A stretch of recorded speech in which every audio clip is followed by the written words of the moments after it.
अब ज़ाहिर में बात कर रहा था कि स्टूडेंट्स में काफ़ी मकबूल हैं हमारे वाले साहब।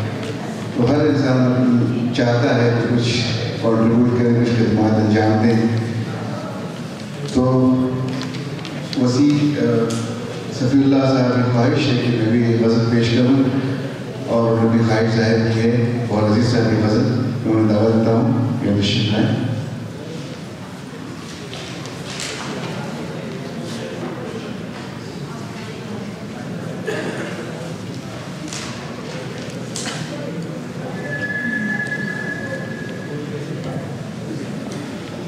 लेकर हाजिर हो।